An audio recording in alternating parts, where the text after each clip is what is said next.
Hi, my name is Chris Ryan and thank you once again for joining me here at the Forest of Arden. This is video number 2 in this video series looking at some of the key movements that the elite golfers make in their golf swing. Today we're going to take a look at the shoulders and how you should move your shoulders in the backswing.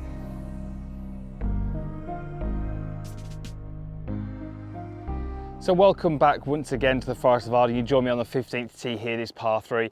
And this is the second video in this video series looking at how an amateur golfer would move their body differently to a high level tour professional we would see on TV. The idea behind this video series is if you can start to move your body a little bit more like we tend to see from the better players, the chances are you're going to start to play the game better, hit better golf shots, and just enjoy your time out on the golf course a little bit more. Video 1 looked at some movement in the hips and we told you a little bit about what an amateur tends to do and how we can move more towards what a professional does. And in this video, we're going to be talking about the backswing and more importantly, the shoulders and what we call side bend at the top of the golf swing. So in order for us to understand side bend, we're going to do a little exercise where we take the golf club away and just explain how we get to the top of the backswing position. I'm just going to take my golf club and pop it on my golf bag. So if I was to take my setup to this golf ball, but just stand up so I'm not in golf posture. And I'm going to place my hands across my shoulders. So in the backswing, we have a few different movements that we must sort of blend together in order for us to achieve a good position. So in my backswing, I'm going to have some amount of rotation. Most golfers would be fairly happy that we're looking for about 90 degrees. Again, the elite players will probably have a little bit more. So this is my rotation here. Now you can see how the angle in my shoulders, well, there isn't much angle in my shoulders, they're pretty horizontal or level with the ground. So the other move that I have to have would be what we call side bend. Now side bend is when I move over to my side, as the name suggests. So left side bend would be me bending to my left, which is over here. So as I bend to my left, we start to get what looks a little bit more like a backswing position. If I was to extend my arms up, this looks a little bit more like a backswing position. So my left shoulder being lower than my trail shoulder, or my lead shoulder I should say, being lower than my trail shoulder, is left side bend.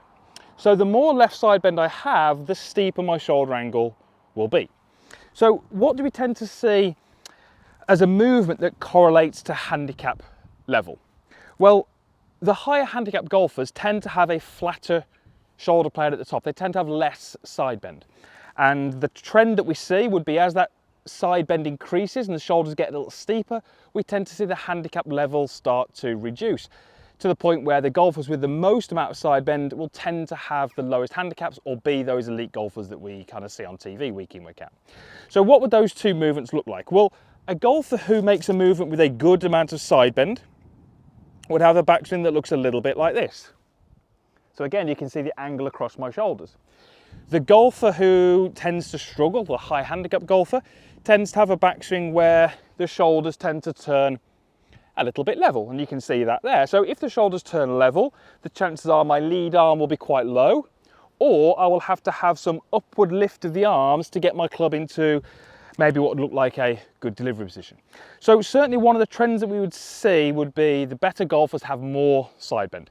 So here's a fantastic little exercise that you can do, which is going to help you appreciate what a good amount of side bend would look like. Take your address position to a golf ball as if you've got a mid iron, say a 7-iron, and you're just going to imagine you've got yourself set up there. So from here, I'm just going to move my arms out to the side. So I've just very simply lifted my arms up. Now I want to feel like I don't independently move my arms away from there. I'm not going to move them this way or this way. I'm just going to keep them locked in place. And I'm going to feel that I take my lead hand, my glove hand, and I'm going to point it down at the golf ball. Now to do that, I must rotate, but I must rotate on an angle. And you can see just how much I've got that tilt across my shoulders. That's exactly what we're looking for. So those of you who struggle with this position, you might find that your backswing movement tends to be one more like this, where there isn't enough tilt over.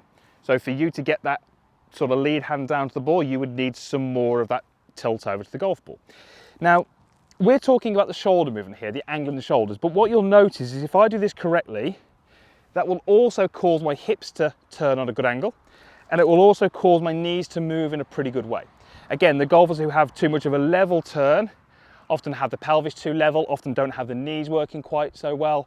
So a movement up here which is maybe not quite right can often influence the rest of your body. So getting those shoulders to turn on this good angle is definitely going to help.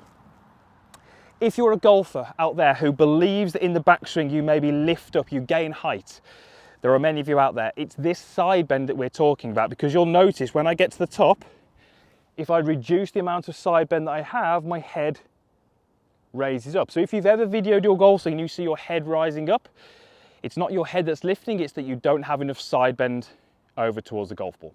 So what I would do for you in practice, if this is you, I would do plenty of these little exercises where you feel what that's like, get that angle across your shoulders, and I would actually have you hit shots with a pause at the top. So I'm going to actually do that now. I'm going to take my starting position.